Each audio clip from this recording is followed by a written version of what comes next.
Buen día a todos.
Esperando que se conecten varios. Recuerden, la clase es a las 11:30, tiene que estar ahí preparado. Todos los videos, leen todo, nunca fallan, son los mejores, ¿ya? Así que tiene que tener una expectativa súper alta de ellos, que nunca se equivocan, ¿ya? Mis amados, sean todos bienvenidos al curso Hechos, la epístola. Esto es lo que vamos a ver ahora. Vamos a tener esta materia transitoria, que después es la que nos sirve para, de base para ver algunas cosas de lo que es cristología y de lo que es neumatología, ¿no? Que son las materias con las que vamos a terminar este año. Así que sean todos bienvenidos. Este libro es inductivo, requiere que usted y yo vayamos leyendo la Biblia. Van a ver algunas cosas que van a estar pauteadas, indicadas, para que nosotros vayamos descubriendo lo que hay que leer, pero tiene que ver con la lectura de la Biblia. Si usted no la lee y no lo hace bajo los parámetros de lo que hemos estado leyendo y aprendido en hermenéutica, le va a costar mucho, ¿ya? Así que, por favor, esfuércese. Haga su esfuerzo. Déjese aprender. ¿Sí? Así que, sin más preámbulo, vamos a orar para comenzar la clase.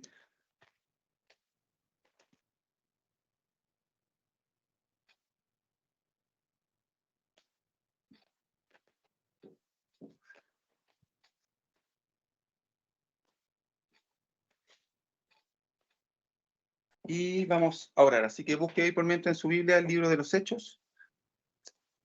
Y vamos a orar para comenzar. Padre, le damos gracias en el nombre de Jesús por este hermoso tiempo nuevo que comienza, Señor, en este nuevo ciclo que vamos a comenzar, Señor, para poder estudiar este libro, Señor, tan maravilloso, la Carta de los Hechos, este libro, Señor, que nos relata la historia de la Iglesia, nos muestra, Señor, los inicios de lo que nosotros somos. Señor, permítanos descubrir todo lo que usted tiene para nosotros. Háblenos, enséñenos, Señor, por sobre todo que al leer este libro podamos redimir muchos conceptos que están equivocados, muchas cosas, Señor, en las que hemos sido mal enseñados. Señor, ayúdenos para que sea su gracia sobre nosotros, que podamos aprender. Señor, que siempre podamos tener un corazón dispuesto a aprender siempre cosas nuevas, Señor, que no quedémonos con aquello que hemos recibido, ni que se transforme en aquello que nos permita juzgar, Señor, o criticar otras cosas.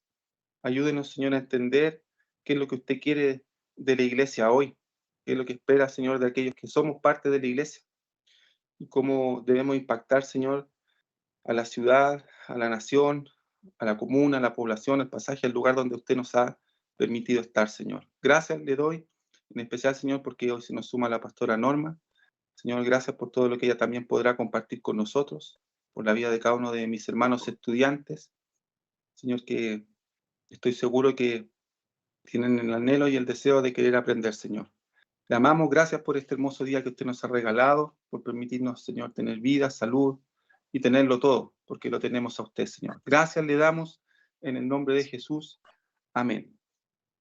Ya.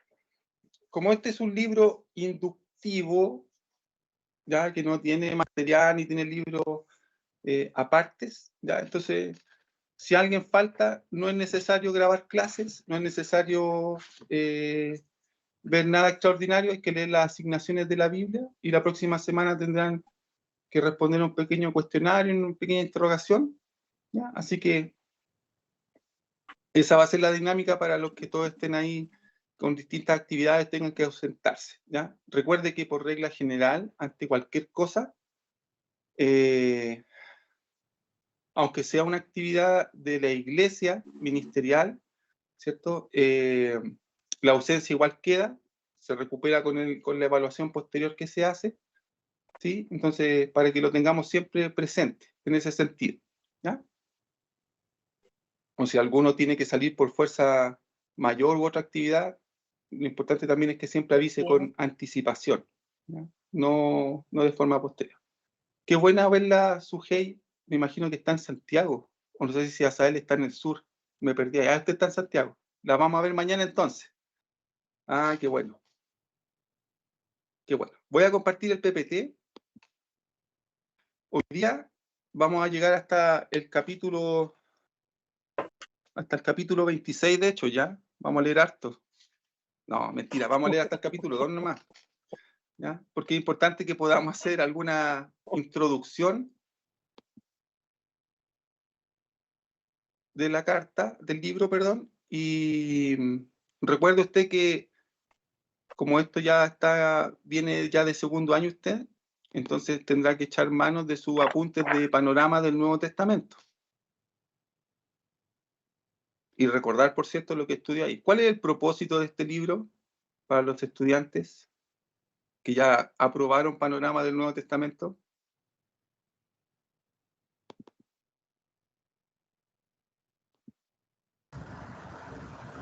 Conocer relatar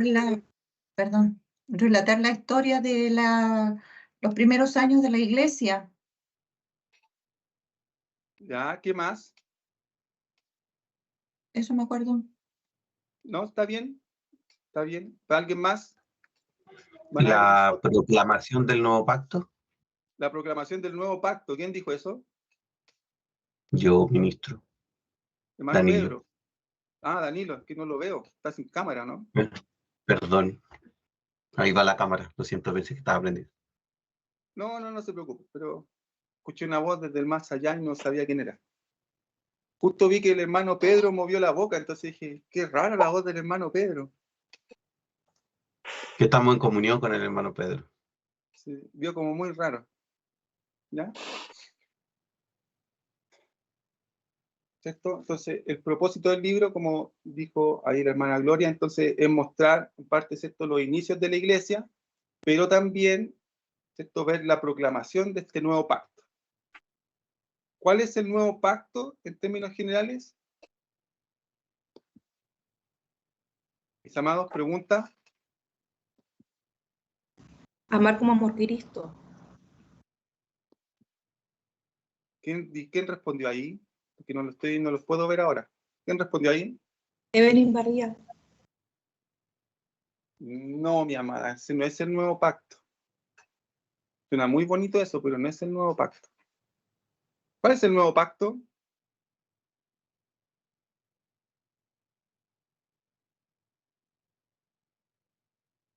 El nuevo pacto a través de la sangre de Cristo, el sacrificio en la cruz, su muerte, resurrección.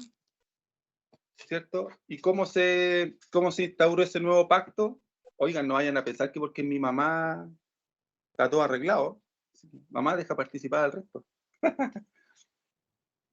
Pero está bien, ¿ya? ¿Y cómo se instauró este nuevo pacto? Recuerde, la cena del Señor, ¿sí? Tiene que repasar la materia.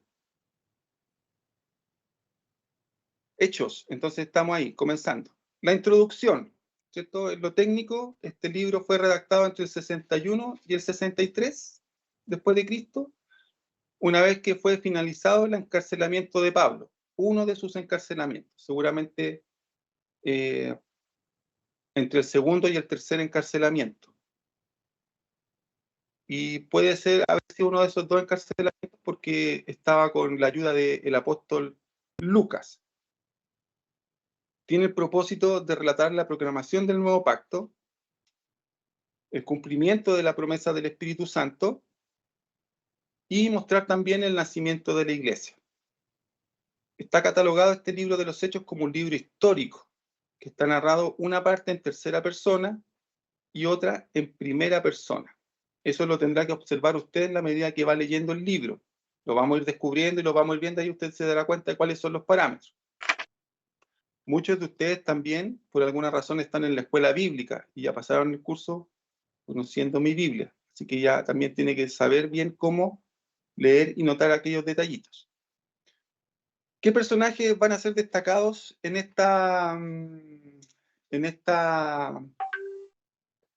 este libro?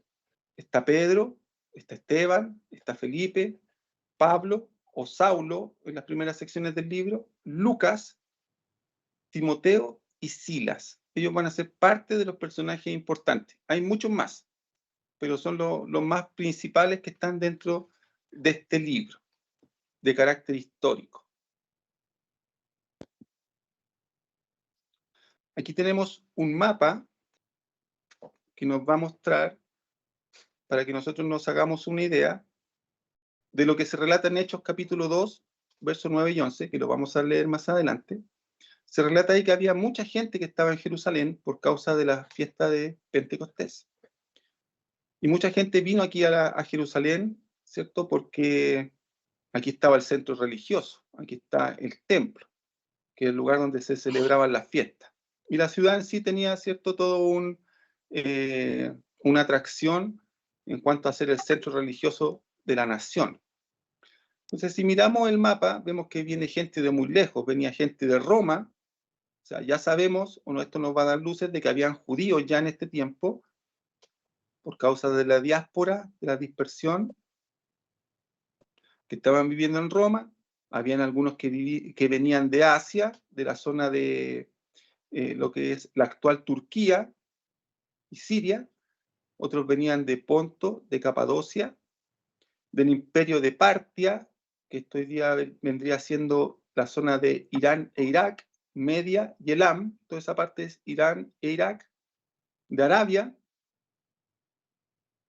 venían de Egipto, de acá de África, de Cirene, de Creta, la isla, y venía mucha gente transitaba a Jerusalén. Jerusalén en estos años ya era reconocido como un centro religioso, más allá de lo que era para el propio pueblo judío. De ahí entonces que en uno de los relatos se narra que había un funcionario etíope que venía a adorar aquí a Jerusalén, que ya la ciudad era conocida por eso, y era conocida también porque recuerde que todo esto que está aquí en el mapa es parte del Imperio Romano. Entonces habían muchas rutas de conexión que para poder llegar a Roma muchos tenían que transitar y dar la vuelta por el camino, hacer la vuelta ahí, ¿cierto?, desde África, por ejemplo, o Egipto, dar la vuelta por Jerusalén, subir por Asia y llegar a Roma. No todos tenían para tomar barcos en ese tiempo, a veces las rutas también no eran de las mejores. Entonces, eso hacía que mucha gente transitara por acá. También recordar, visto también en el panorama del Nuevo Testamento, que muchas de las cosas que hizo el Imperio Romano fue fortalecer todo lo que tenía que ver con el comercio. Entonces, eso también hacía que mucha gente transitara por los distintos lugares.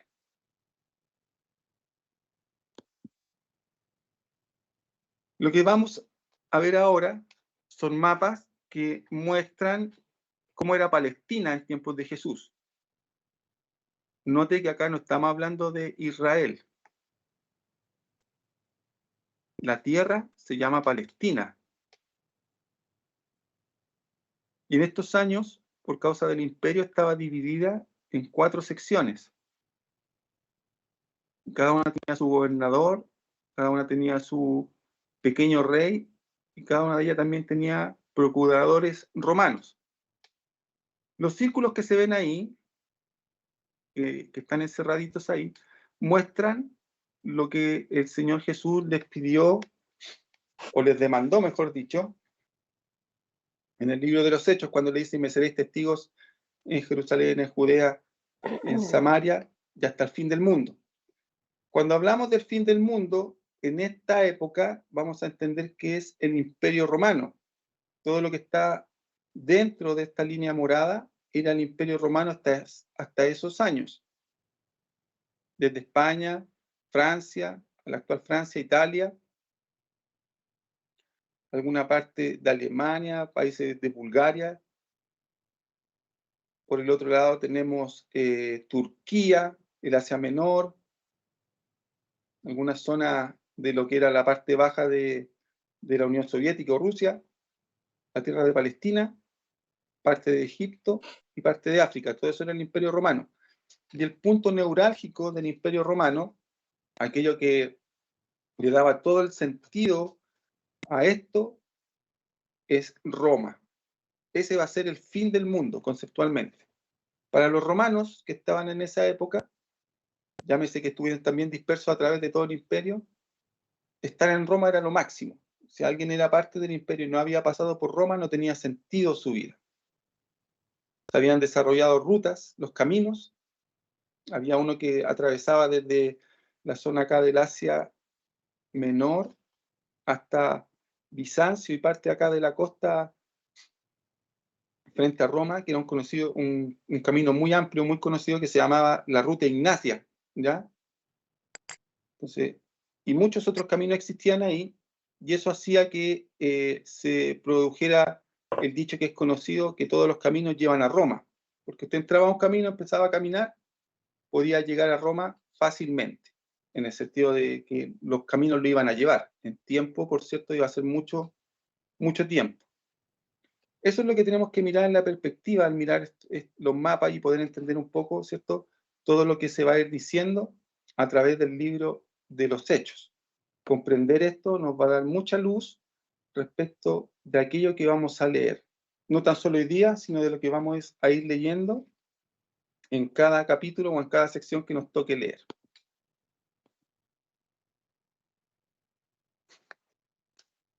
¿Qué es lo que vamos a ver hoy día? Vamos a leer hasta el capítulo 2, versículo 47, ¿ya? Y los temas que vamos a ver acá va a ser la introducción que tiene este libro, que nos va a dar las bases de algunas cosas importantes. Vamos a darnos cuenta de la condición de los discípulos antes del establecimiento de la iglesia. Vamos a hablar de un concepto que es la restauración del gobierno. Vamos a hablar del cumplimiento de la promesa. Vamos a hablar de los efectos de esta promesa.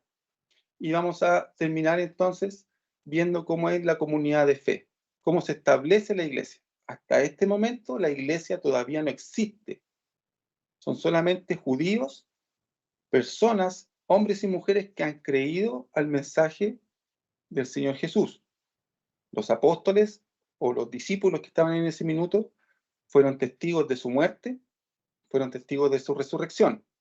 Todavía no está todo, faltan algunas cosas por mirar para que la iglesia sea establecida. Y de ahí también vamos a sacar algunos principios importantes respecto de lo que nosotros tenemos que observar como creyentes. Vamos a leer entonces la primera parte, que va desde del capítulo 1, desde el versículo 1 al 5. Tenga su Biblia a mano ahí, para que podamos entonces leer. Aquí se realiza un breve y preciso resumen de lo que fue el libro primero, que es el Evangelio de Lucas. Se habla de las evidencias de la resurrección y ascensión, dando pruebas, y se recuerda el mandato que se le dejó a los apóstoles. Amados, voy a dejar de compartir porque los quiero mirar aquí a la cara a cara antes de seguir.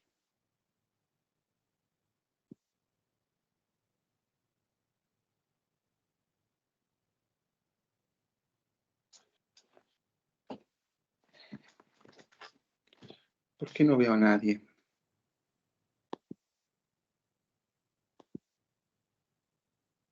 Pues están todos con sus camaritas apagadas. No, ministro, ¿se ve todo bien? ¿Se ve todo bien? Ya. Estamos Yo todos no lo con- veo, pero entonces si la pastora Norma dice que se ven ordenaditos y peinaditos, yo le creo. Ya, mis amados, una de las cosas que como conceptos vamos a ver en este curso es que hay algunos temas y algunas palabras que nosotros vamos a redimir, ¿ya? La primera de ellas es el concepto de apóstol. ¿Ok? Hay varios que tienen rollos, tienen trancas, han tenido un ejemplo. Y aquí cuando veamos el vocablo o la palabra que aparece como apóstol, lo que vamos a entender es que es alguien enviado. Lo vamos a entender en el sentido más sencillo, más simple de lo que significa. A la luz de lo que vamos a leer en todo el libro de los Hechos, los apóstoles en ningún caso tienen un rango, en ningún caso son más o menos que otros. El apostolado en sí mismo siempre será una función. No es que haya aquí un general, un capitán, un teniente, alguien que tenga grados distintos, ni que el apóstol sea mayor que otro. ¿Ya? Esa es una perspectiva un poco distorsionada de lo que es la figura del apóstol. ¿Ya? Por distintas razones, en el tiempo lo hemos ido viendo así, pero es equivocado. Vamos a ir viendo a la luz de cómo se va constituyendo la iglesia, entonces que hay funciones dentro de ella, donde cada uno tiene que participar. Y dentro de ellas entonces estarán los apóstoles. Dicho eso, entonces vamos a comenzar de nuevo con la lectura.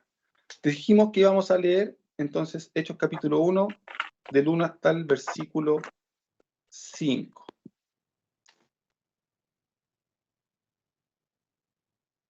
En el primer tratado, o Teófilo, hablé acerca de todas las cosas que Jesús comenzó a hacer y a enseñar, hasta el día en que fue recibido arriba, después de haber dado mandamientos por el Espíritu Santo a los apóstoles que había escogido. A quienes también, hay alguien que está con el micrófono abierto. Si lo puede cerrar, por favor, gracias. A quienes también, después de haber padecido, se presentó vivo, con muchas pruebas indubitables, o sea, pruebas que no se podían refutar, pruebas que no se podían desmentir, apareciéndoseles durante 40 días. ¿Ya?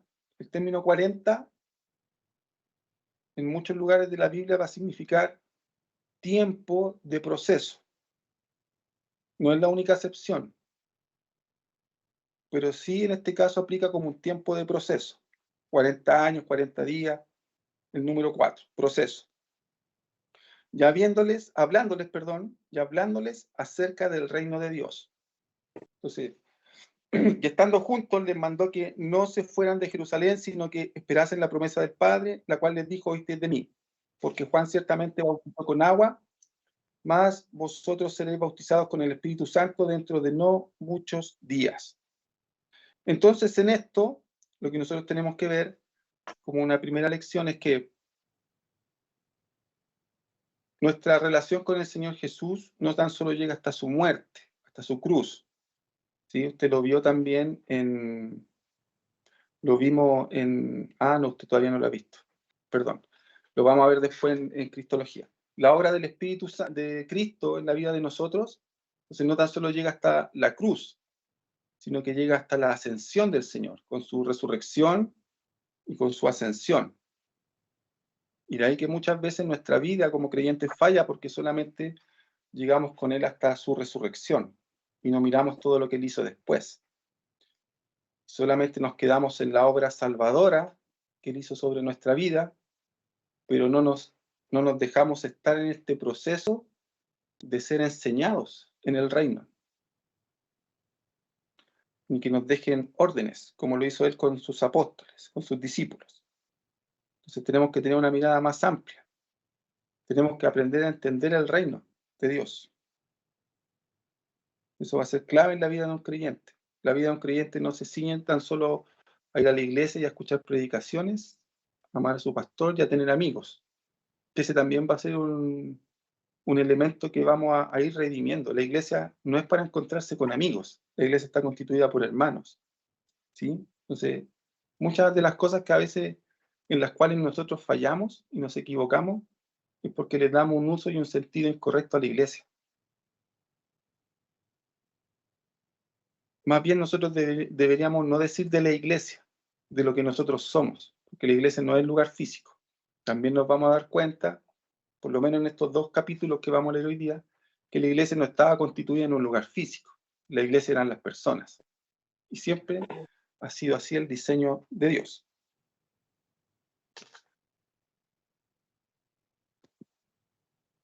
Ahora, con esto que yo le estoy diciendo, no me vaya a malentender pensando que yo le estoy diciendo que no hay que congregarse. No tiene nada que ver una cosa con otra.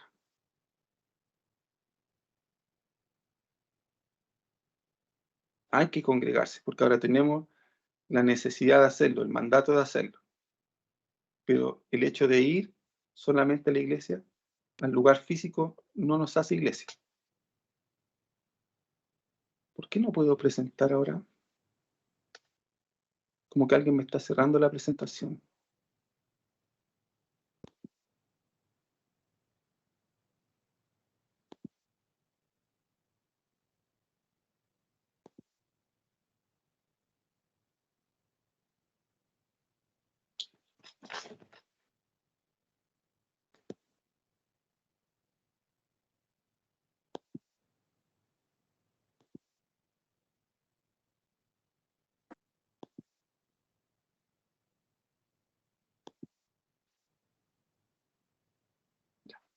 Mis amados, por mientras, busque ahí en su Biblia Hechos 1:6 en adelante. ¿Ya? Me voy a tener que salir y entrar porque no sé por qué no puedo ponerle el PPT. Como que se cierra ahí cuando la quiero abrir.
Ministro, por si acaso está en silencio.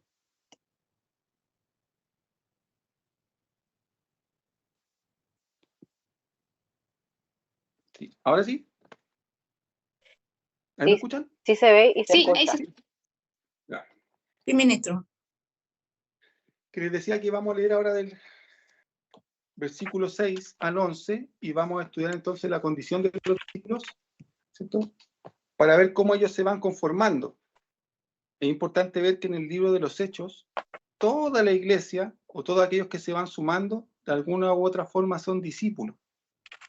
No está la iglesia diseñada para tener personas que asisten o congregantes. La iglesia está diseñada para tener discípulos. Cada uno de nosotros tiene que ser un discípulo del Señor. Ese es el diseño de la iglesia, o lo que va a tener como diseño más adelante. Leamos el versículo 6 al 11 para ir viendo estos puntos que están acá. Entonces, dice, los que se habían reunido le preguntaron diciendo, Señor, ¿restaurarás el reino de Israel en este tiempo? Y él les dijo, no os toca a vosotros saber los tiempos o las sazones que el Padre puso en su sola potestad. Pero recibiréis poder cuando haya venido sobre vosotros el Espíritu Santo, y me seréis testigos en Jerusalén, en toda Judea, en Samaria, y hasta lo último de la tierra. Entonces, mire qué importante observar acá, que los 11, porque ya no estaba Judas, estando con el Señor Jesús, habiéndolo visto, ¿cierto?, con todas estas pruebas, como dice Lucas, indubitables, habiendo visto las marcas de su muerte, habiendo visto que se había levantado de esa situación el Señor, y viendo que era lo más importante que había hecho en su vida, los discípulos todavía están preguntando, o el foco de ellos todavía es, ¿cuándo será el tiempo de la restauración de Israel? Y cuándo, ¿cierto?, esta nación iba a volver a ser lo que era, una nación libre, próspera, bendecida por el Señor, ¿cierto?, y el centro de todo. La pregunta que nosotros nos tenemos que hacer ahí es que muchas veces nosotros estamos con el Señor Jesús, tenemos tanto de su revelación, y ojo con lo que le voy a decir porque no estoy en contra de eso, pero todas nuestras preguntas y todo lo que nosotros, todo en cuanto gira para nosotros la vida del creyente es ¿cuándo Él vendrá? Entonces, el Señor Jesús cambia un poco la dirección de esto, y que es lo mismo que también tiene que ser para nosotros. El Señor Jesús les dice, no os toca a vosotros saber los tiempos o las sazones que el Padre puso en su sola potestad. Considera ahí lo que parte de lo que vimos en el curso anterior, teología de Dios, ¿cierto? Estos atributos de Él, ¿cierto? Su voluntad, su preordenación, su predestinación y todas esas cosas que vimos, eso solamente lo tiene Dios guardado para sí mismo. Ni siquiera dice que Él lo sabe como hijo. Pero fíjese dónde el Señor Jesús redirige todas estas inquietudes de los discípulos. ¿Dónde entonces debe ser redirigida todas esas inquietudes que nosotros tenemos como creyentes acerca de su venida? Que será lo que para el Señor Jesús es importante que usted y yo busquemos. Dice el versículo 8, que va a ser el versículo clave de este libro. Pero recibiréis poder cuando haya venido sobre vosotros el Espíritu Santo, y me seréis testigos en Jerusalén, en toda Judea, en Samaria y hasta lo último de la tierra. Para el Señor Jesús resucitado, no es importante que nosotros sepamos cuándo Él vuelve. Lo importante para el Señor Jesús resucitado es que usted y yo seamos testigos de su obra y que estemos preocupados de trabajar en eso. Y ser testigos es todo un tema, porque el testigo, aunque suene redundante y obvio, es el que da testimonio. Y es lo que usted y yo tendremos que examinar en nuestra vida. ¿Qué testimonio estamos dando? Por lo tanto, ya no existe, no es que el Señor ya sabe cómo soy yo, es que mi carácter es así, es que el Señor me ama tal cual soy. No, usted tiene que dar un testimonio de Cristo en su vida, no lo que usted quiere hablar, no lo que usted piensa que es, sino que el testimonio de Cristo en nuestra vida es lo que Él espera que nosotros podamos proyectar. ¿Cómo lo haremos? En tanto y cuanto hayamos recibido al Espíritu Santo, esta llenura del Espíritu Santo. Habiendo dicho estas cosas, viéndolo ellos, fue alzado. O sea, hasta este momento, ¿cierto? Los discípulos vieron al Señor Jesús morir, vieron al Señor Jesús resucitar, lo vieron glorificado durante estos 40 días, enseñándoles acerca del reino, y ahora lo ven ascender, vieron su ascensión. O sea, ya no es Jesús, ahora vuelve a ser Cristo. Asciende, ¿cierto?, a lo alto. Y lo recibió una nube que le ocultó de sus ojos. Porque nosotros no podemos ver a Jesús toda la vida. Jesús tendremos que verlo en algún momento inicial de nuestra vida como creyente. Luego será quien nos estará con nosotros, es Cristo. Esa es la concepción más amplia de nosotros, ¿ya? Si nosotros vemos a Jesús, estamos ahí en una parte limitada. Nos falta ahora ver a Cristo, el que está en los cielos. Y estando ellos con los ojos puestos en el cielo, entre tanto que él se iba, y aquí se pusieron con ellos 2 varones con vestiduras blancas, los cuales también le dijeron: varones galileos, porque estáis mirando al cielo. Este mismo Jesús que ha sido tomado de vosotros al cielo, así vendrá como lo habéis visto ir al cielo. Aquí tenemos un elemento muy importante escatológico, que es la primera señal que se nos da de que él volverá en las nubes.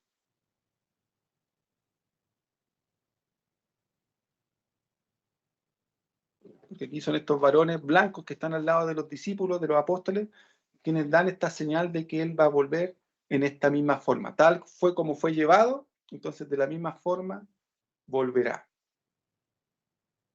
¿Qué es lo que vemos entonces en estos versículos? Lo dijimos en un comienzo, que estos apóstoles todavía no entendían cuál era el propósito espiritual de la venida del Señor Jesucristo. Todavía estaban esperando que la nación fuera restaurada, fuera una nación conocida, pero el Señor Jesús los redireccionó, ¿cierto? Y les dijo que tenían que hacer otra cosa.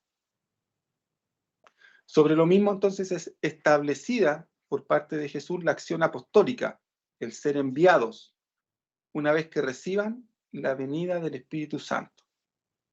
Y queda establecido por primera vez su segunda venida, que es algo que no aparece en los evangelios. ¿Ya? En los evangelios no se habla de que él va a volver por segunda vez. Aquí se menciona esto por primera vez, de que él va a volver y de la forma en que lo hará. Luego Pablo lo detalla con mucha mayor extensión en las cartas paulinas, pero esta es la primera señal donde nos habla de que él va a volver. Pastora Norma, si usted quiere hacer algún comentario o algo, por favor, participe. Por favor. Estoy esperando que yo le dé el pase. Creo que no. Bueno, Está en silencio, se quedó muteada. perdón, creo que no había cambiado la diapo. Estaba tratando de mirarla.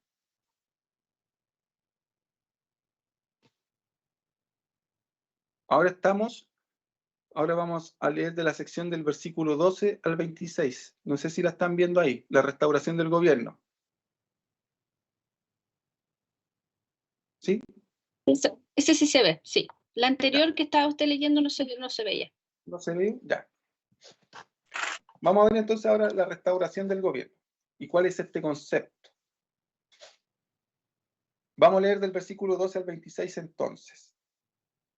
Dice: entonces volvieron a Jerusalén desde el monte que se llama del Olivar, el monte de los olivos, el cual está cerca de Jerusalén, camino de un día de reposo. Y entrados, subieron al aposento alto, donde moraban Pedro y Jacobo, Juan, Andrés, Felipe, Tomás, Bartolomé, Mateo, Jacobo, hijo de Alfeo, Simón el celote y Judas, hermano de Jacobo. Todos estos perseveraban unánimes en oración y ruego. Importante observar eso, porque más adelante se habla también que estaban unánimes, pero no en la misma condición. Aquí estaban unánimes en oración y ruego, con las mujeres. Recuerde que las mujeres fueron parte importante del ministerio del Señor Jesús. Muy importante. Y también van a ser muy importantes en el establecimiento de la iglesia. Y con María, la madre de Jesús, y con sus hermanos. En aquellos días, se levantó en medio de los hermanos, Pedro se levantó en medio de los hermanos, y los reunidos eran como 120 en número. Y dijo: varones hermanos, era necesario que se cumpliese la escritura que en el Espíritu Santo habló antes por boca de David acerca de Judas, que fue guía de los que prendieron a Jesús, y era contado con nosotros y tenía parte en este ministerio. Este, pues, con el salario de su iniquidad adquirió un campo y cayendo de cabeza se reventó por la mitad, y todas sus entrañas se derramaron. Esto pudiera parecer un poco contradictorio con lo que narran los evangelios de que Judas se ahorcó. ¿Ya? Pero ¿cuál es un detalle importante acá a considerar? Es el redactor, que es Lucas. Entonces, Lucas como médico va a ir dando otras impresiones u otras características respecto de las cosas que a veces suceden. Lucas, como usted lo vio el año pasado en el Evangelio Sinóptico, no tan solo era médico, que no son como los médicos de ahora, sino que los médicos eran parte de una clase social que era más bien esclava, también era artista, poeta, escritor, y tenía un sinfín de otras habilidades, ¿ya? Por eso que Lucas va narrando muy bien el libro, y por eso también a veces va a dar algunas características muy médicas respecto de estas cosas. Y fue notorio a todos los habitantes de Jerusalén de tal manera que aquel campo se llama en su propia lengua Aceldama, que quiere decir campo de sangre. Porque está escrito en el libro de los Salmos, sea hecha desierta su habitación y no haya quien more en ella.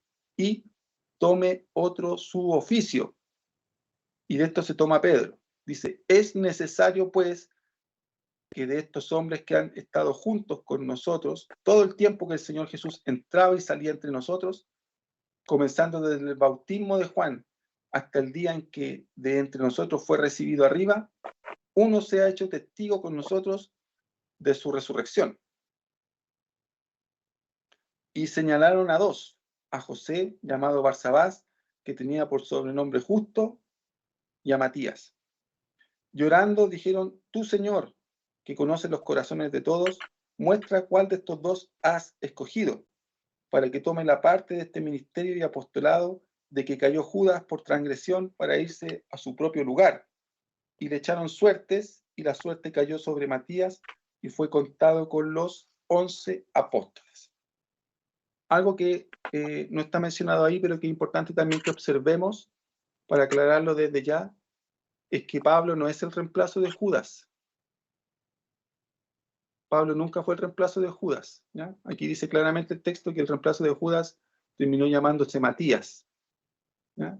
Así que Matías no es un nombre casual, es un nombre apostólico, ¿sí? Y también vamos a ver muchos más que van a aparecer después adelante como apóstoles, así que tampoco vamos a derribar el mito de que no, que los apóstoles fueron dos y que no hubo más. No, eso es una lectura errada. Hay muchos más que van a ser considerados apóstoles y muchos más que entonces van a poder tener esta calidad. ¿Qué es lo que vemos en esta sección? Entonces que la elección de este nuevo apóstol, ¿ya?, se da en medio de la actividad espiritual de los apóstoles. Dice que están unánimes, unidos. Entonces, qué importante es ver ahí que cuando hay que tomar decisiones importantes, más allá de que haya un hermoso grupo de intercesión, aquellos que tienen que tomar la iniciativa o elegir algunas cosas, tendrán que estar unánimes en oración, orando lo mismo, con súplicas y ruegos. Lo que también se ve acá es que se reconoce que lo que fue con Judas, entonces estaba también bajo el control de Dios. No fue algo casual, no fue algo, ¿cierto?, que no fue un fallo del Señor Jesús elegir a Judas, sino que era algo que Dios ya en todo su plan, su propósito, su voluntad lo tenía destinado, sabía que se iba a hacer. Alguien le iba a fallar y en este caso fue Judas. O sea, todo estaba ahí dentro de lo que era la voluntad de Dios. Ministro, ahí Bien. sumar un poquito el Salmo 69, 25, que es un paralelo al Hechos 1:20, que dice, sea su palacio asolado, en sus tiendas no haya morador. Eso sale en Salmo 69, 25, que es un paralelo a Hechos 1:20. Entonces ahí justamente aplicando lo que usted dice, porque esto estaba en el plan divino del Señor. Sí, esa es la referencia bíblica a lo que estaba leyendo Pedro. Importante mirar ahí también que, ¿cierto?, aquí ya vemos una transición bien importante en la vida de Pedro. No es que Pedro haya sido ignorante o del vulgo, ¿cierto?, como siempre lo tiramos a ver como que poco menos que era el apóstol porro que tenía el Señor Jesús. No era eso, ¿ya? Solamente que recuerde que en el mundo judío todos los niños eran instruidos en la escritura hasta los 12 años. Solamente que algunos después seguían estudiando y perfeccionándose, pero todos eran instruidos en la Torá y en los Salmos. Entonces, Pedro, ahora que tiene que hacerlo, hace uso de aquello que fue instruido en su niñez, y claro, el Espíritu Santo se lo reveló, le trajo luz sobre esto y lo saca ahí a colación en este momento, ¿ya? Pero no es que haya algo así como que, wow, ¿qué pasó con Pedro? Está haciendo uso de lo que ya sabía. Entonces, mire qué importante es que se restablezca el gobierno, ¿ya? Porque el Señor Jesús no iba a poder hacer nada para comenzar a establecer la iglesia, ni nada para que pudiera venir el Espíritu Santo, si no estaba restablecido este gobierno de la iglesia. Recuerde que el Señor Jesús, cuando hace el Sermón del Monte y termina, elige a 12 de todos los discípulos que andaban con él, que eran muchos. Y entonces elige a 12 para que sean su equipo de gobierno, los cercanos a él. Los más cercanos, 12, pero él tenía muchos más.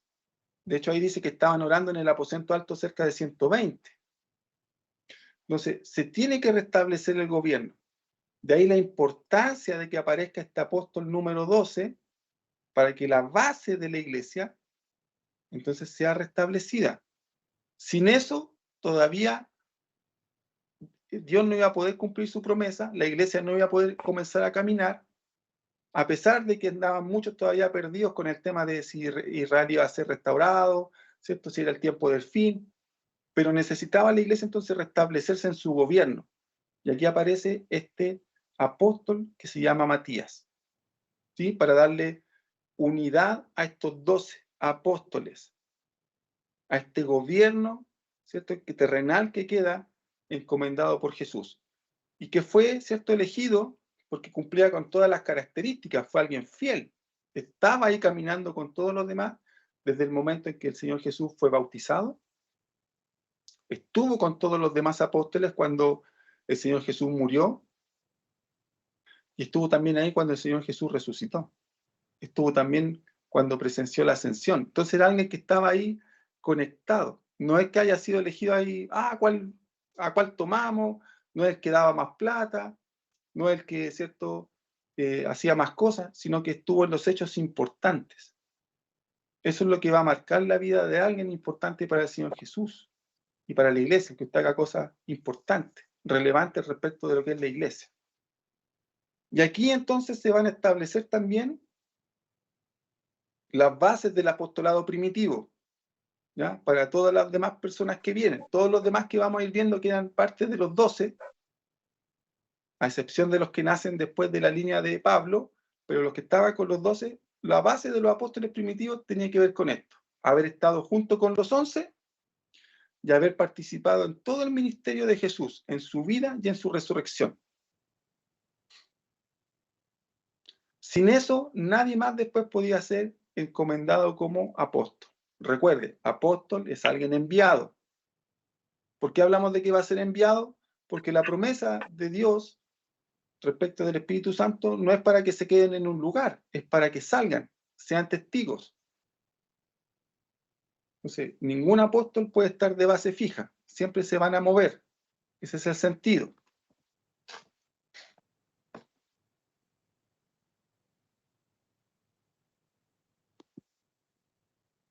Y aquí vamos a ir a la parte, no la más importante, pero muy bonita, y donde vamos a aclarar muchas cosas respecto de la promesa del Espíritu Santo.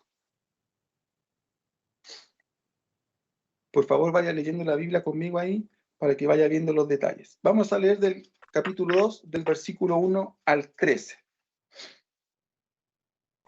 Dice: cuando llegó el día de Pentecostés, estaban todos unánimes. Pero fíjese que aquí no dice que estaban orando o que estaban rogando. Dice que estaban unánimes juntos. Estaban en otra dimensión de la actividad espiritual. Estaban juntos. Y lee aquí con mucha atención para aclarar varios conceptos que son importantes. Dice: y de repente vino del cielo un estruendo. Conector literario dice: como de un viento recio que soplaba el cual llenó la casa donde estaban sentados. Pregunta, ¿cómo vino el Espíritu Santo? Hermana Evelyn Soto.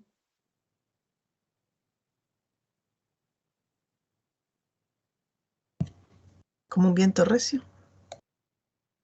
No vino como viento recio, lo acabamos de leer. Bueno, ¿Cómo vino el Espíritu Santo? como un estruendo del cielo. Como un estruendo. Como un trueno. No sé si será como trueno, pero dice estruendo. O sea, fíjese que el Espíritu Santo viene como un sonido. ¿Cómo era este sonido? Dice, como de un viento recio. Pero no dice que era un viento recio. Dice que fue un estruendo, un ruido.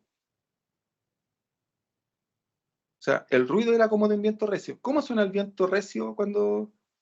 Imagínense así algo que suene muy fuerte. Yo me acuerdo cuando era niño, vivía en Puente Alto, sonaba un viento que se llama el raco.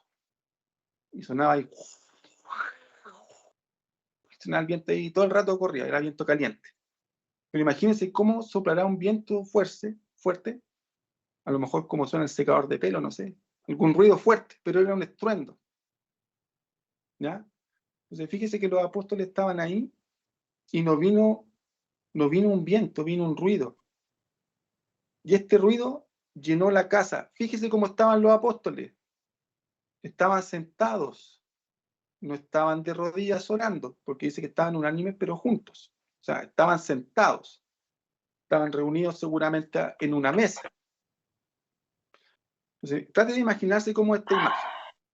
Porque nosotros generalmente, como hemos sido enseñados siempre que es un viento, y hablamos muchas veces del soplo de Dios, entonces a veces tendemos a creer que si no hay un soplo o no sentimos el vientecito, no es el Espíritu Santo, pero aquí dice que vino como un ruido. ¿Ya? Fíjese lo que menciona acá, dice, versículo 3, y se le aparecieron lenguas repartidas como de fuego. Vea bien los conectores literarios, asentándose sobre cada uno de ellos. O sea, aquí vino un ruido a esta casa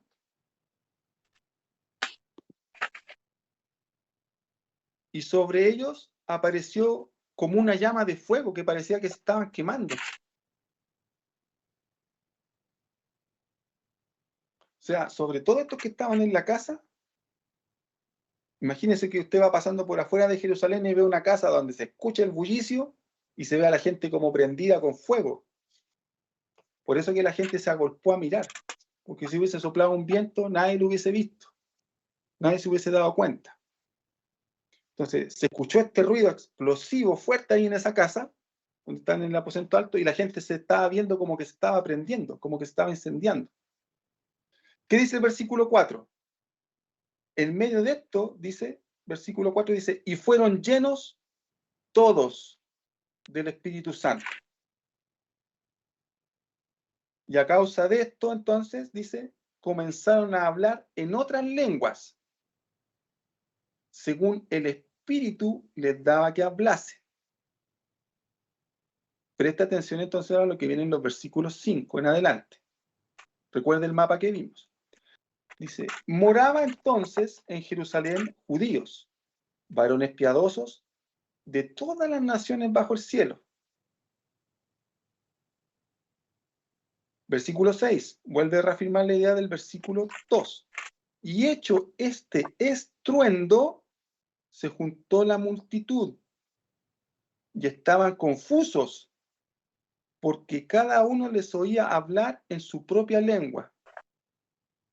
Y estaban atónitos y maravillados diciendo, mirad, ¿no son galileos todos estos que hablan? ¿Cómo pues les oímos nosotros hablar cada uno en nuestra lengua en la que hemos nacido? Versículo 9.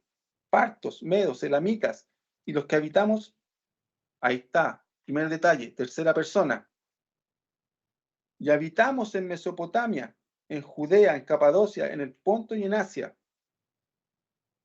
en Frigia, en Panfilia, en Egipto y en las regiones de África, más allá de Cirene y romanos aquí residentes, tanto judíos como prosélitos, cretenses y árabes.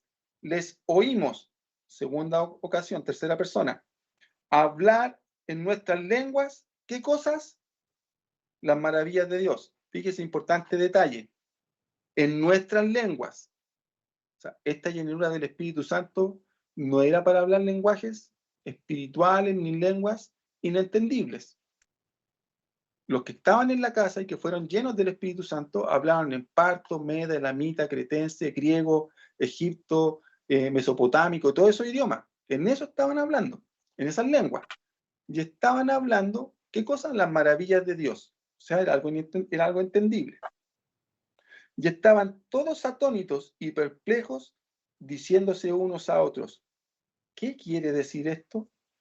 Mas otros, burlándose, decían, estos están llenos de mosto, o decían, están, ¿cierto?, ebrios. Entonces, fíjese que aquí vamos a ver varias lecciones importantes respecto de este proceso de la llenura del Espíritu Santo. Primero, ver que se da una vez que está restablecido el gobierno de la iglesia. Sin que hubiese estado restablecido el gobierno, no se puede tener la llenura del Espíritu Santo. La pregunta que usted y yo, como creyentes hoy, como una aplicación a nuestra vida, tendremos que evaluar es, ¿está el gobierno de Dios operando activamente en nuestra vida? Si es sí, entonces lo más probable es que usted pueda ser lleno del Espíritu Santo. No dice bautismo, aquí estamos ocupando el concepto lleno. Si probablemente no hemos podido ser llenos del Espíritu Santo, entonces tendremos que revisar en qué áreas de nuestra vida no está establecido el gobierno de Dios o el gobierno de Cristo en nuestra vida. Por muchos años, esta llenura del Espíritu Santo se ha buscado al interior de la iglesia para demostrar cuán espirituales somos nosotros o cuánto, ¿cierto?, somos grandes, entre comillas, dentro del reino, para demostrar nuestra espiritualidad. Y muchas veces también lo que se buscaba por medio de esta llenura del Espíritu Santo era hablar en lenguas angelicales, o lenguas espirituales, o lenguas celestiales, como usted le quiera llamar. Pero fíjese que a la luz de lo que muestra este pasaje en Hechos, la llenura del Espíritu Santo tiene otro propósito. Así que si usted está buscando la llenura del Espíritu Santo para demostrar qué tan espiritual es, yo le quiero decir con mucho amor que está profundamente equivocado. Porque la llenura del Espíritu Santo, a la luz de lo que muestra este pasaje de Hechos, es que usted pueda hablar en la lengua de otros las maravillas de Dios. Y que otros puedan decir, wow, ¿qué es esto que me está hablando esta persona en este lenguaje que yo entiendo? Porque ¿sabe cuál es nuestro rollo? Es que nosotros hablamos como evangélicos. Tenemos pegado ese lindo idioma como evangélicos. Y cuando predicamos, queremos evangelizar, no nos entienden nada, porque hablamos en puras cosas que son abstractas y que nadie entiende. Entonces, la llenura del Espíritu Santo lo que hará sobre la vida de un creyente es darle la gracia suficiente para que usted pueda hablar las maravillas de Dios, no su testimonio, que ese es otro tema. Y nosotros siempre cuando evangelizamos con nuestro testimonio. Usted tiene que hablar de las maravillas de Dios en el lenguaje de aquellos que le están escuchando. Para eso es la llenura del Espíritu Santo, para proclamar las maravillas de Dios a aquellos que se agolpan, que se juntan a donde ven esto, ¿cierto?, sobre su vida. Porque eso fue lo que sucedió, esa es la aplicación de este texto. Entonces no tiene que ver con que usted se sienta que está encendido o que está hablando en una lengua que nadie le entiende. Después Pablo más adelante en las cartas hablará cuál es el sentido de las lenguas espirituales. Pero aquí en Hechos capítulo 2, la llenura del Espíritu Santo tiene que ver con la proclamación del Evangelio. Que usted y yo tendremos que ser llenos del Espíritu Santo para proclamar las maravillas de Dios en la lengua de aquellos que necesitan escucharla. Usted tendrá que ver quiénes son los que están cerca de usted. Aquí en el caso de los galileos estaban los partos, los medas, los elamitas. alrededor de nuestra vida, ¿quiénes están? ¿Quiénes se han juntado alrededor de nuestra Jerusalén? ¿Quiénes son? ¿Serán profesionales? ¿Serán obreros? ¿Serán drogadictos? ¿Prostitutas? Pero tenemos que, el Espíritu Santo nos llenará de la gracia de Dios para hablar en esas lenguas, para que ellos puedan entender las maravillas de Dios. Fíjese que después de esto va a venir algo muy hermoso que va a suceder, que va a ser Pedro, que va a ser una predicación. Y cuando veamos esta predicación, nos vamos a dar cuenta que no es una predicación que toca las emociones, es una predicación dura. Pero como Pedro habló lleno del Espíritu Santo, hablando de las maravillas de Dios, entonces su predicación fue efectiva. Y aquí vamos a ver cómo se establece de una sola vez, en el inicio, la iglesia, una de las iglesias más grandes. Que son cosas muy paradójicas, porque nosotros cuando generalmente hablamos de un proyecto de ir a hacer iglesia, comenzamos a trabajar con un matrimonio, con una familia, con un par de amigos, haciendo células chiquititas. Pero Pedro se las traía. Partió su flamante iglesia con 5.000 personas. ¿Qué pastor se hace eso hoy día? Ninguno. ¿No le hubiese gustado partir, pastora Norma, con una iglesia en Chile con 5.000 personas? Hubiese sido maravilloso, ¿cierto? Entonces, hay muchas cosas que a veces nosotros las sacamos del contexto y las miramos equivocadamente. Entonces, mis amados, mis amadas hermanas, si usted quiere ser lleno del Espíritu Santo, búsquelo con ansia en el Señor, esté un año en eso, pero para proclamar las maravillas del Señor. Nunca para demostrar su espiritualidad o para querer lograr alguna función dentro de la iglesia o para querer tratar de demostrar algo. Si usted va a ser lleno del Espíritu Santo, debe ser para hablar las maravillas de Dios a todos aquellos que se han acercado a usted para escucharle y que probablemente lo entienden en otras lenguas. Por cierto, siempre van a haber algunos que no van a creer, aunque lo ven todo, pero no creen. ¿Ya? Pastora Norma, por favor. Sí, ahí, ministro, sumar un poquito, bueno, el versículo 8 anterior del capítulo 1 que usted hablaba de los testigos de su obra, creo que ahí es fundamental y se reafirma acá en que para nosotros es importante lo que para el Señor es importante. Creo que ahí es clave en eso, de que para Él la evangelización es lo más importante y que todas las almas conozcan a Cristo. Y teniendo el Espíritu Santo y ser asertivos en la forma en que le hablamos, el otro día el pastor Abel compartía en la predicación de que él se sentaba con prostitutas, con ladrones, con personas que nadie les hablaba. Y justo en esos momentos lo que salía de él eran parábolas. O sea, él hablaba según lo que la gente necesitaba escuchar y según el contexto. Entonces es tan importante que a veces complicamos tanto al Espíritu Santo y es tan sencillo, que Él nos capacita para que seamos efectivos, seamos claros para evangelizar la palabra del Señor. Bien, pastora Norma. Bien. Qué importante poder ir observando todas esas cositas que estamos mencionando, por cierto. Muchas de ellas también las vimos en los cursos anteriores de Evangelio Sinóptico, Panorama del Nuevo Testamento. Entonces, estos cursos que estamos viendo ahora vienen a conectar muchas de las cosas que ya habíamos visto anteriormente, para que usted le pueda hacer un repaso ahí y ponerse al día. ¿Ya? Vamos a ver entonces la última sección de esta lectura, los efectos de la promesa. O sea, la promesa ya se cumplió sobre la vida de los creyentes,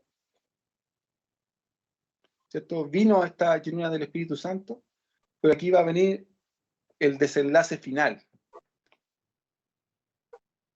Versículo 14 al 40. ¿Qué es lo que vamos a ver acá? Entonces, que se cumple inicialmente el hecho de ser testigo en Jerusalén. Versículo 8 del capítulo 1 tiene su primer check ahí. La primera parte ya se cumplió. Y me seréis testigos en Jerusalén. Aquí a pocos versículos de eso ya se cumplió. Se confirma lo visto y sucedido por medio de las Escrituras como un cumplimiento profético, incluso anterior a la promesa de Jesucristo. Aquí el apóstol Pedro va a citar un pasaje del profeta Joel. ¿Ya? Y vamos a ver, que es de donde usted va a tener su primera tarea para este curso, vamos a ver que se predica el querigma apostólico, que es la predicación apostólica. En estricto, mis hermanos, los apóstoles no predicaban, no tenían un sermón distinto cada semana, ni tenían una enseñanza nueva distinta cada semana. Ellos, cuando estaban en este proceso de extender la iglesia, lo que hacen es predicar una sola verdad, un solo mensaje, que es conocido como el querigma. ¿Ya? Lo vamos a revisar ahora en estos versículos porque aquí lo muestra el apóstol Pedro en la lectura que hace. Y préstenle mucha atención a cómo él predica, a las cosas que dice, ¿ya? Que muchas veces esas cosas no están insertas en nuestros mensajes. En el caso de nuestra casa ministerial tenemos muy buenas enseñanzas del pastor Abel, tenemos muy buenos sermones que nos edifican y nos instruyen. Pero este mensaje que hace Pedro, que es evangelizador, yo creo que ninguno de nosotros estaría dispuesto a hacerlo hoy, porque la verdad es que había que ir a escucharlo con casco y chaleco antibala, ¿ya? Entonces, mire lo que dice Pedro. Dice, entonces Pedro, poniéndose en pie con los 11, alzó la voz y les habló diciendo, a todos los que se habían reunido ahí, ¿cierto? Todos estos que vieron que escucharon el ruido y que los vieron como que se estaban quemando. Varones judíos, y todos los que habitáis en Jerusalén, esto os sea notorio. Es imposible que no se dieran cuenta. Y oíd mis palabras, porque estos no están ebrios, como vosotros suponéis, puesto que es la hora tercera del día, o sea, eran como las 3 de la tarde. Mas esto es lo dicho por el profeta Joel. Segunda vez que vemos a Pedro aquí citando la Escritura. Y en los postreros días, dice Dios, derramaré de mi espíritu sobre toda carne, y vuestros hijos y vuestras hijas profetizarán. Vuestros jóvenes verán visiones, y vuestros ancianos soñarán sueños. Y de cierto sobre mis siervos y sobre mis siervas, en aquellos días derramaré de mi espíritu, y profetizarán. Y daré prodigios arriba en el cielo, y señales abajo en la tierra. Sangre y fuego y vapor de humo, y el sol se convertirá en tinieblas, y la luna en sangre, antes que venga el día del Señor grande y manifiesto. Y todo aquel que invocare el nombre del Señor será salvo. Tomándose de esta lectura bíblica, el apóstol Pedro, entonces va a hacer su sermón evangelístico número 1. Varones israelitas, oíd estas palabras. Vayan notando algunas cosas importantes, yo después se las voy a mostrar, por cierto, pero trate de usted ir viendo qué cosas son importantes de este sermón. Dice, oíd estas palabras. Jesús Nazareno, varón aprobado por Dios entre vosotros con las maravillas, prodigios y señales que Dios hizo entre vosotros por medio de él, como vosotros mismos sabéis. A este, entregado por el determinado consejo y anticipado conocimiento de Dios, parece que Pedro estuvo en la clase de Teología 1, prendisteis y matasteis por manos de inicuos, crucificándole, al cual Dios levantó, suelto los dolores de la muerte, por cuanto era imposible que fuese retenido por ella. Porque David dice de él, veía al Señor siempre delante de mí, porque está a mi diestra, no seré conmovido. Por lo cual mi corazón se alegró y se gozó mi lengua, y aún mi carne descansará en esperanza, porque no dejará mi alma en el Hades, ni permitirás que tu santo vea corrupción. Me hiciste conocer los caminos de la vida, me llenarás de gozo con tu presencia. Varones hermanos, se os puede decir libremente del patriarca David, que murió y fue sepultado, y su sepulcro está con nosotros hasta el día de hoy. Pero siendo profeta y sabiendo que con juramento de Dios le había jurado que de su descendencia, en cuanto a la carne, levantaría al Cristo para que se sentase en su trono. Viéndolo antes, habló de la resurrección de Cristo, que su alma no fue dejada en el Hades, ni su carne vio corrupción. A este Jesús resucitó Dios, de lo cual todos nosotros somos testigos. Así que, exaltado por la diestra de Dios, y habiendo recibido del Padre la promesa del Espíritu Santo, ha derramado esto que vosotros veis y oís. Porque David no subió a los cielos, pero él mismo dice, dijo el Señor a mi Señor, siéntate a mi diestra, hasta que ponga a tus enemigos por estrado de tus pies. Sepa, pues, ciertísimamente, toda la casa de Israel, que a este Jesús, a quien vosotros crucificasteis, Dios le ha hecho Señor y Cristo. Al oír esto, se compungieron de corazón. Mire qué maravillosa esta predicación. Porque imagínense, qué lindo sería que a nosotros nos dijeran, usted mató a Cristo. Imagínense que saliéramos a evangelizar así. ¿Cierto? Hoy día lo adornamos. Y no estoy en contra de eso, por favor. Quiero que me lo entienda. No es que nosotros lo adornemos. Pero imagínense, ¿cierto? Nosotros decimos, sí, es que Jesús murió por tus pecados. Decimos, Él murió por ti, no tenía... No, aquí Pedro le dijo, tú lo mataste. Imagínense, voy a hablar de lo que estoy viendo aquí en la pantalla. Francis, tú lo mataste con tus pecados. Javiera, tú lo mataste con tus pecados. Katie, tú lo mataste con tus pecados. Ana, tú lo mataste con tus pecados. Esa fue la predicación de Pedro. Le dijo, ustedes lo crucificaron. Yo creo que ningún evangelista se atrevería a decir eso hoy. Porque suena muy duro. Pero esa era la predicación de los apóstoles.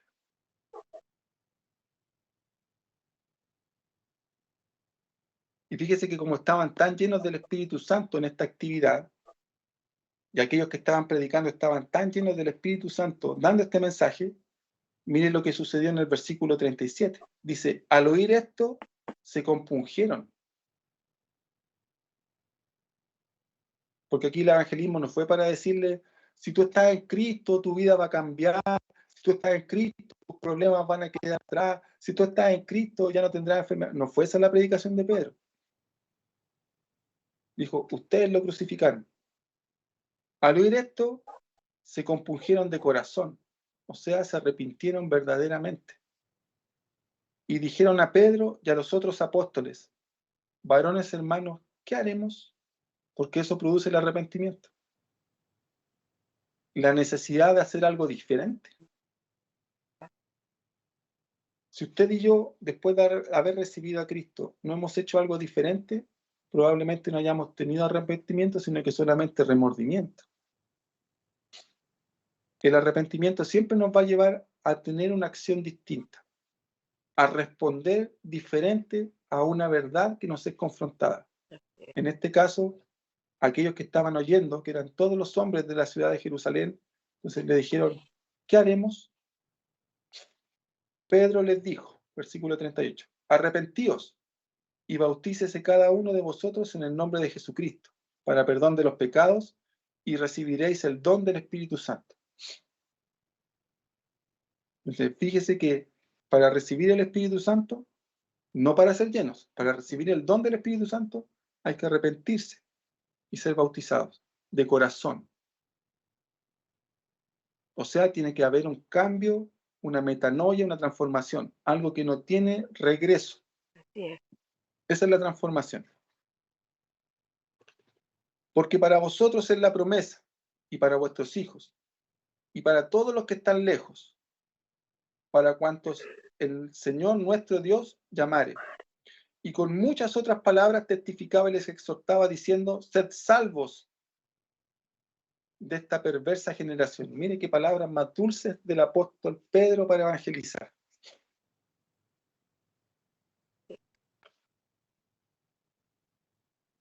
Así que los que recibieron su palabra fueron bautizados.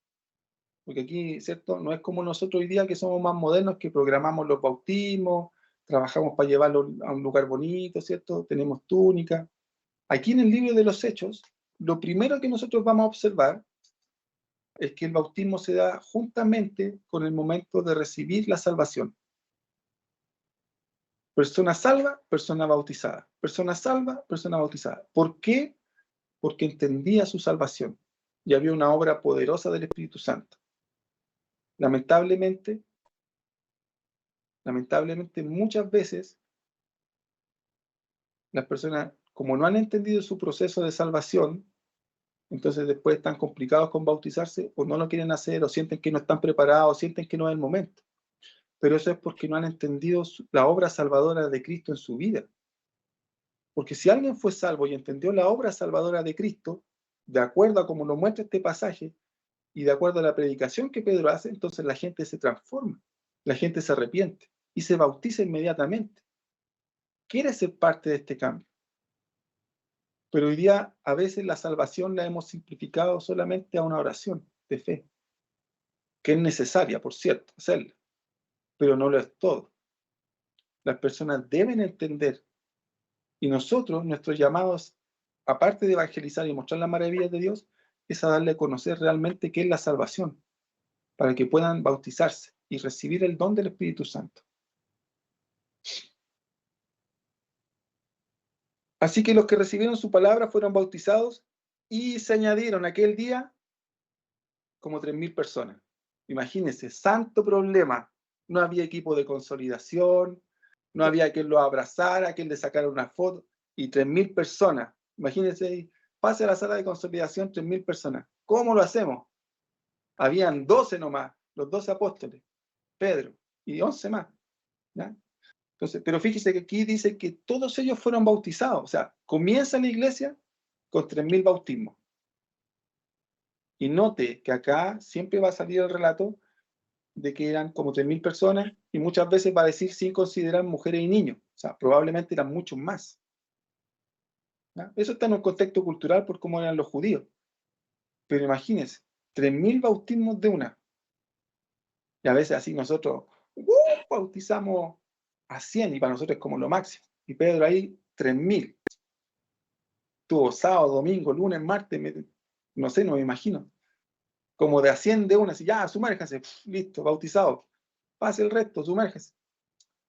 Entonces, fíjese qué hermoso cómo nace la iglesia, en toda esta obra del Espíritu Santo, y con un entendimiento tan claro, y con una predicación tan certera, tan efectiva, que no estaba tan adornada, con todas las cosas que eran verdades respecto de lo que era, ¿cierto?, el mover y lo que pasó con el pueblo. Dice después el relato, versículo 42, y perseveraban en la doctrina de los apóstoles. La doctrina de los apóstoles, entonces, perseverar juntos, compartir el pan, lo vamos a ver más adelante, ¿cierto? En la comunión unos con otros, y en el partimiento del pan, la cena del Señor, y en las oraciones. Hasta aquí, mis amados hermanos, para que usted se haga una idea, no existe un templo para la iglesia. Ellos siguen siendo judíos que han entendido esta revelación de Jesucristo, pero no hay un lugar distinto al templo para que se congreguen. ¿No? Para ellos el templo siempre es el templo, y están ahí. Están ahí. Y no hay, todavía no hay nada nuevo, no hay un local físico. No existía, imaginemos, por decírselo de alguna forma, está la Catedral Católica ahí en la Plaza de Armas, ¿cierto? Y nosotros recibimos la revelación de Jesucristo, somos transformados, y no hay local nuevo. Para ellos todavía estaba la misma iglesia. ¿Ya? En el caso de los judíos sucede lo mismo. Estaba el templo de Jerusalén y no había nada más. ¿Ya? Vamos a volver al PPT porque es importante que veamos las cositas estas de la predicación querigmática. ¿Qué cosas nosotros vemos como importantes que tenía esta predicación querigmática?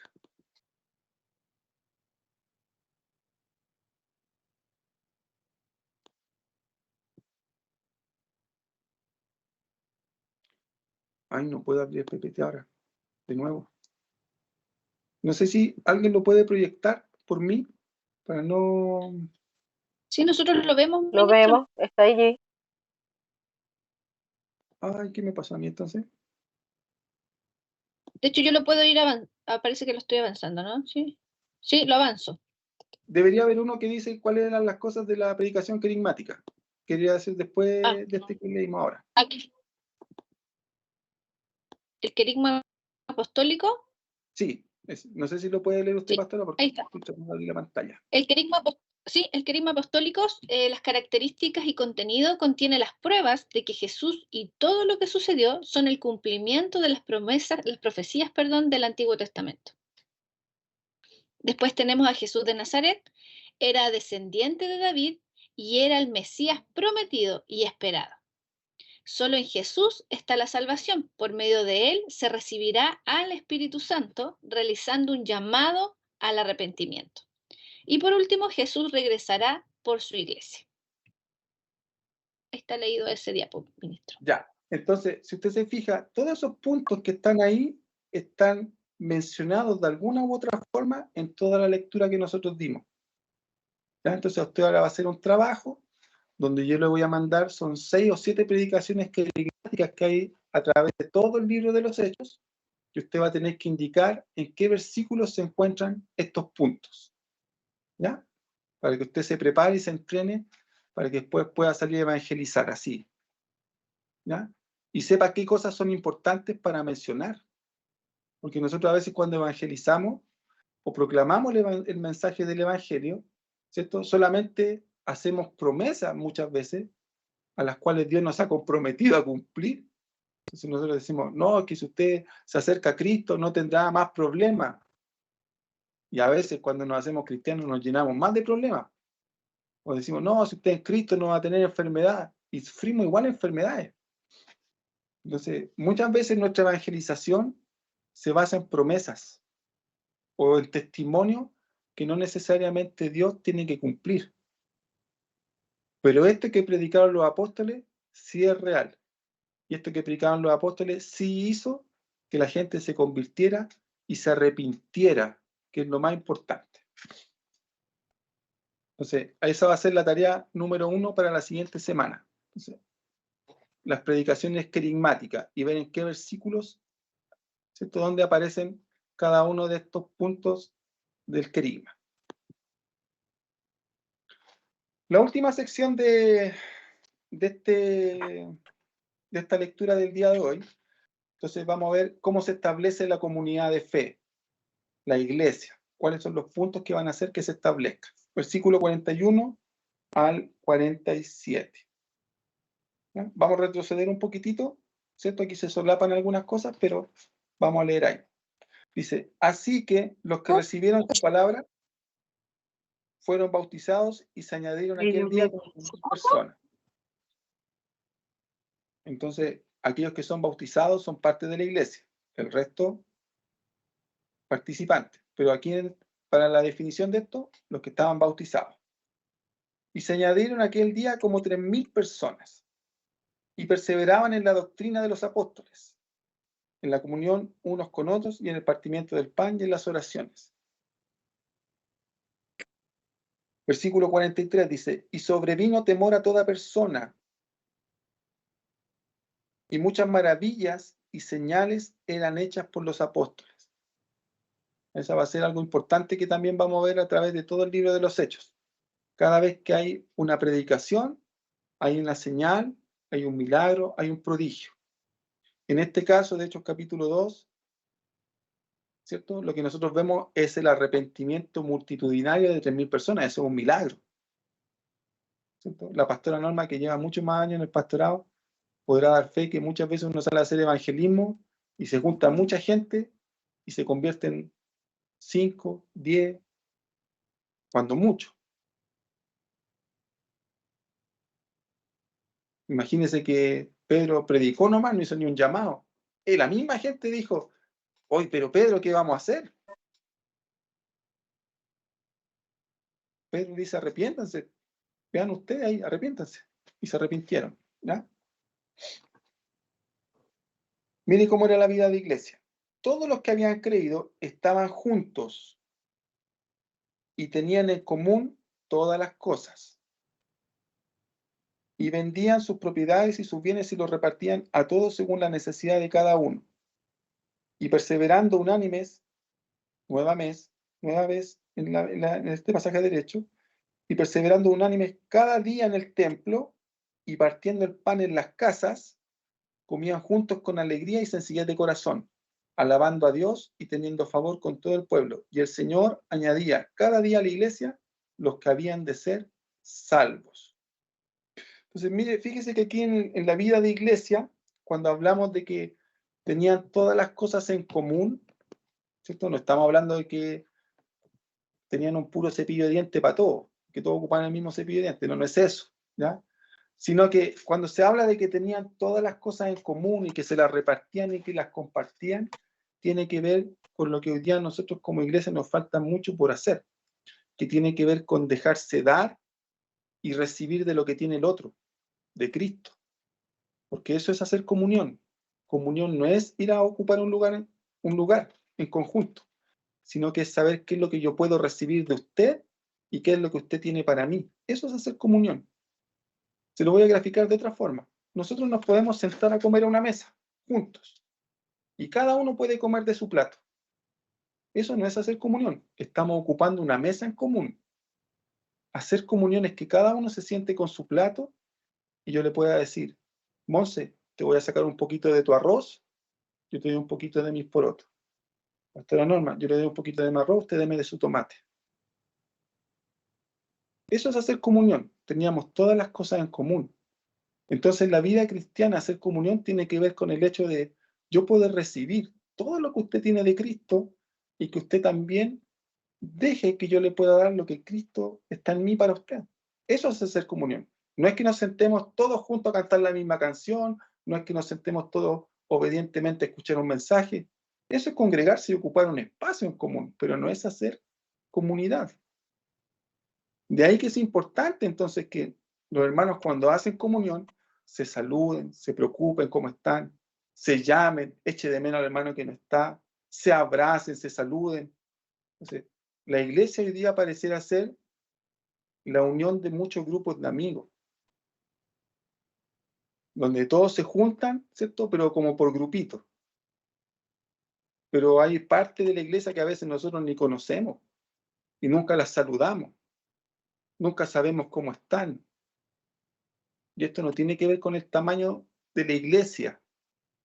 Pedro comenzó con una iglesia de 3.000 y dice que todos ellos hacían eso.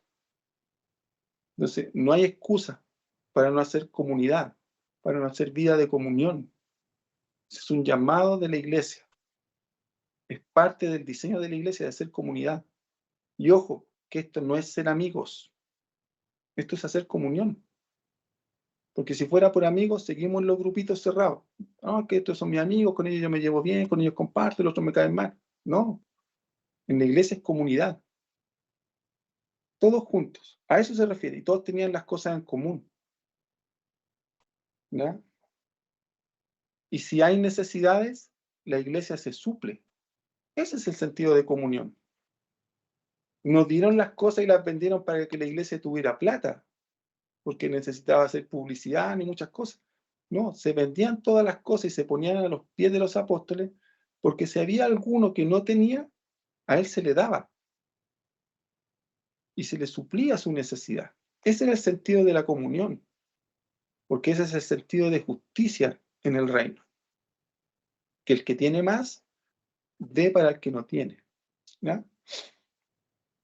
¿Cómo lo vivían? Dice el versículo 46, perseverando unánimes cada día en el templo. O sea, iban al templo, seguían con su hábito judío de liturgia, de oraciones, de los sacrificios, participaban de eso. ¿Y qué más hacían? Partían el pan en las casas. Comunión, cena del Señor.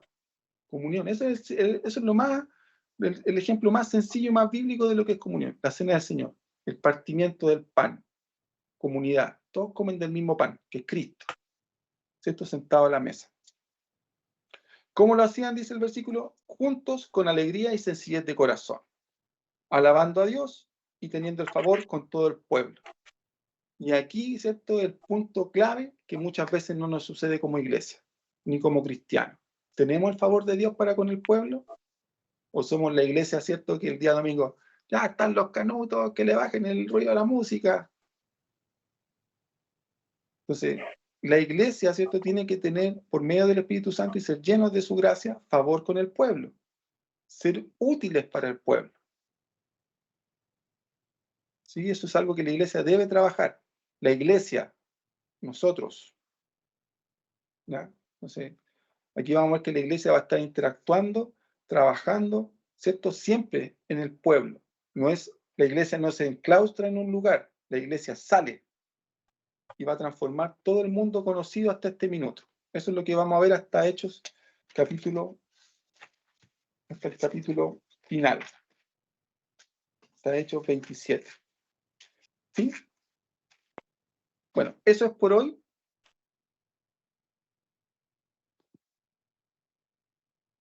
Pastora Norma, por favor, no sé si quiere sumar algo más.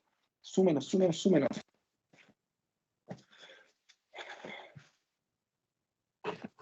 Y le vamos a tener si hay alguna pregunta o algún tiempo para alguna reflexión de alguien que quiera hacerlo.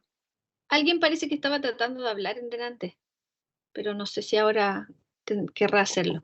Bueno, creo que lo maravilloso de esto es como el accionar de la iglesia, ¿no? Y a través de quién es para nosotros lo importante, que es Cristo. Y una comunidad de fe, que es lo que nos une. A veces no somos los títulos de la iglesia, sino que creemos en un mismo Señor, que es nuestro amado Jesucristo, y eso tiene que ser trascendente. A veces nos enfocamos como iglesias a enfocarnos en qué está haciendo el otro, o qué es lo que está haciendo bien o mal, y no estamos en realidad cumpliendo el propósito y el llamado que Dios nos hizo. Y de hacer discípulos a todas las naciones. Y creo que aquí parte el libro de Hechos con esto maravilloso, que es el espacio que le da a la propagación del Evangelio, el propósito del relato, que es que cómo se empezó a ordenar esta iglesia, cómo empezaron a hacerse los discípulos y la expansión del Evangelio.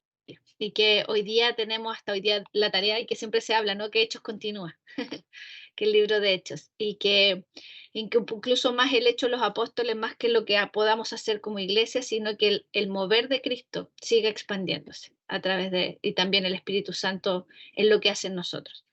Eso, amados, para mí feliz de poder comenzar este libro tan maravilloso que nos deja los desafíos, y de este Lucas, ¿no? El autor del libro, que es un médico que tiene tanto detalle, como decía el ministro, rico, de que a diferencia que quizás no, una mirada diferente, y que domina muy bien en el contexto del idioma griego, entonces puede llegar también de una manera distinta el Evangelio. Entonces creo que por eso él hace tanto énfasis a detalles importantes en este libro que vamos a ir estudiando juntos.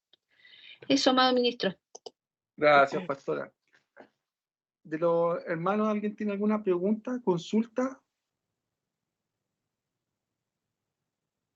No, yo por alguna razón no los puedo ver, así que si alguien tiene alguna consulta, que por favor la pueda hacer. ¿Aló, se escucha? ¿Sí se escucha? ¿Sí se escucha? Sí. Ay, que yo iba a preguntar hace un ratito lo de la tarea que mandó, que no pude, como que no alcancé a copiar qué era, que había que hacer, o lo van a mandar después por el grupo, Sí, la se va a subir al información. grupo. Ay, ya, muchas gracias. Sí, se va a subir al grupo, no se preocupe. Hermana Franci. Sí, ministro, quería, bueno, compartirle que cuando usted estuvo explicando acerca del hablar en lenguas, ¿verdad? Me quedé así como confundida, pero luego cuando explicó la forma, por ejemplo, cuando el pastor habló a estas personas, entendí que el hablar en lenguas es esa forma estratégica, sabia, en que el Señor nos da a cada uno para compartir el Evangelio y que la persona pueda recibir la palabra, ¿cierto? Así es que lo debo entender. A la luz de lo que dice Hechos capítulo 2, en ese contexto, Sí. sí. Ya. Bien. Gracias. En ese contexto, sí. ¿Alguien más? Este hermano de segundo ya tiene que participar más en las clases. Reflexiones de lo visto en clases. Abra su micrófono y participe.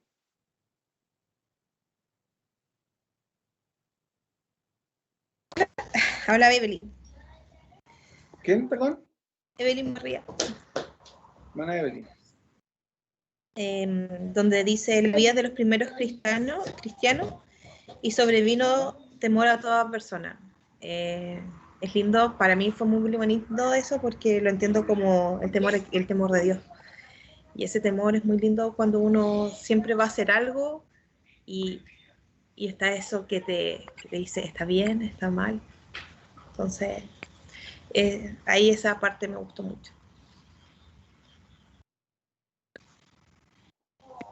Sí, ahí eso se refiere en particular al hecho de que, claro, por causa de todo lo que sucedió, la iglesia, o sea, el pueblo se dio cuenta que lo que Dios estaba haciendo era algo importante. Entonces, la iglesia tomó un sentido distinto. Recuerde que en el mundo judío antiguo estaban los fariseos y lo que trataban era de llevar a la práctica de la ley al pueblo, pero más bien por temas más de sacrificio, de actos religiosos, más que de una vida espiritual o de poder ver el obrar de Dios de manera tangible.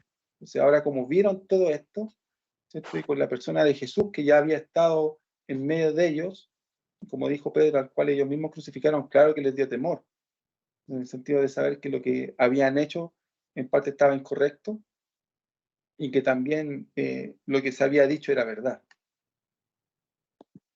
Montserrat. Sí, quería hacer como, primero, la primera era una pregunta y la otra era como una reflexión personal. La primera en relación como a la predicación querigmática, no, apostólica, ahí según los puntos que se mencionan, la importancia que tiene en que Jesús era descendiente de David.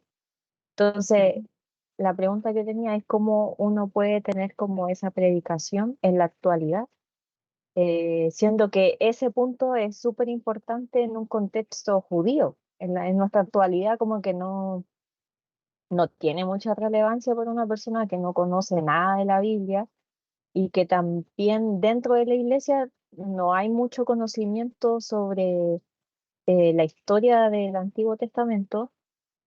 Eso sería como una pregunta. Y lo segundo, a mí me pegó lo que usted decía en que el tener comunión era el dar y el recibir de lo que uno porta de Cristo.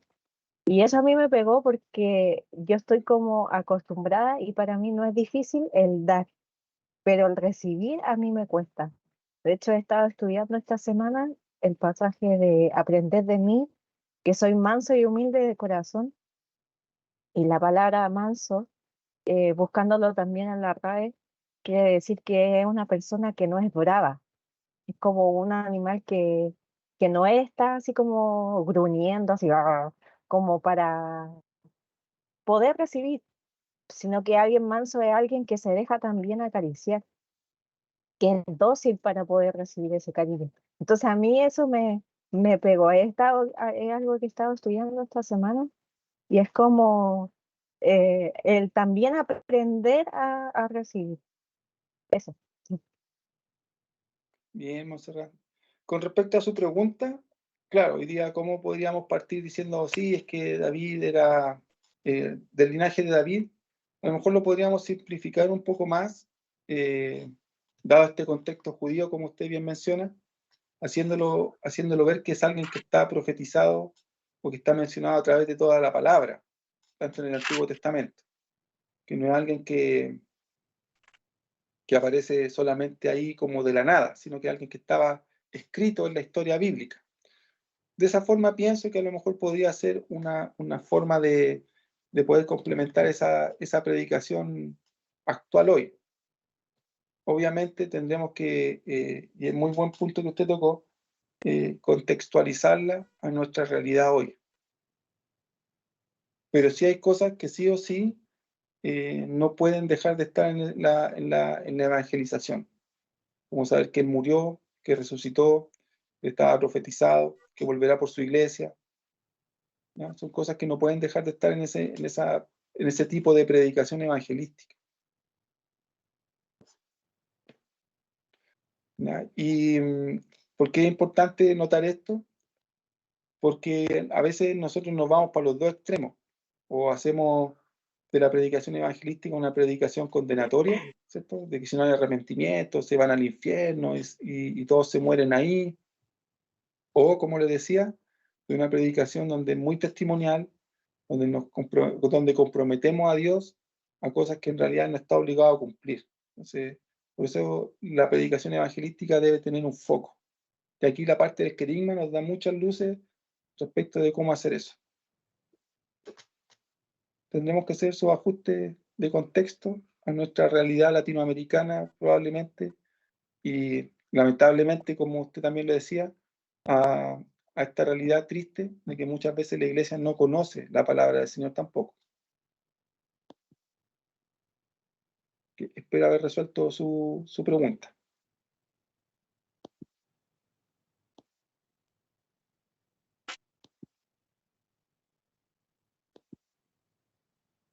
Yo no veo a nadie, no sé por qué, se me bloqueó aquí la pantalla. Así que no sé si alguien más va a hacer algún comentario o no. Reflexión.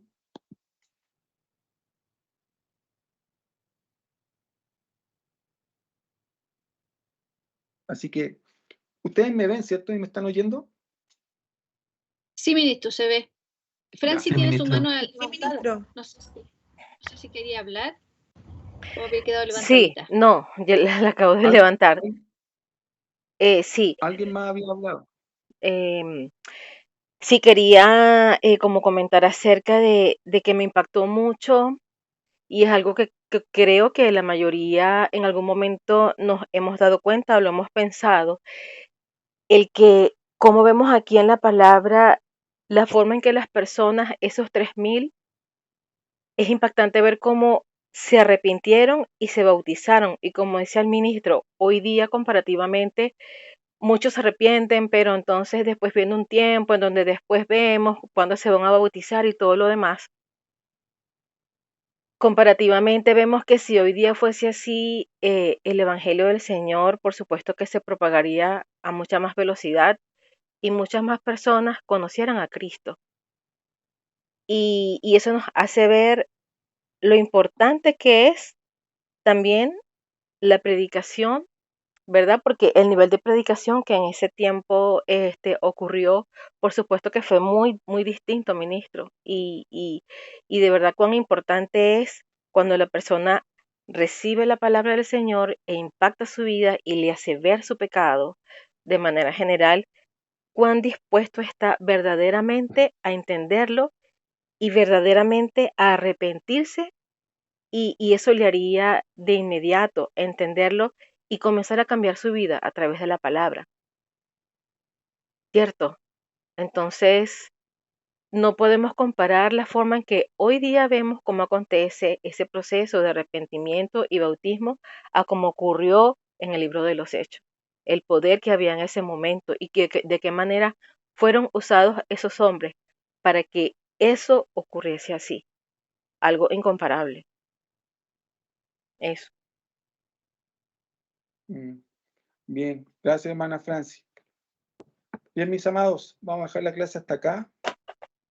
Nadie más tenía aquí algo que sumar o compartir, así que la próxima clase comenzamos desde el capítulo 2, 48 en adelante. ¿Sí? Yo le voy a subir el trabajo con el tema de las predicaciones querigmáticas para que lo podamos entregar la próxima semana. ¿Ya? Que el Señor les bendiga. Muchas gracias por estar conectados a la clase. Nos podamos reunir mañana en la iglesia. Y recuerde, tenemos que hacer vida de comunión. ¿Sí? Que el Señor les bendiga mucho. Que estén muy bien. Gracias, Bendiciones. ministro. Gracias, Nos vemos pastora. mañana. Chao, Chao. chao, Chao a todos. bendiciones. Chao. Bendiciones. Chao. Bendiciones a todos. Chao, descansen, bendiciones. Bendiciones, chao. Chao, bendiciones.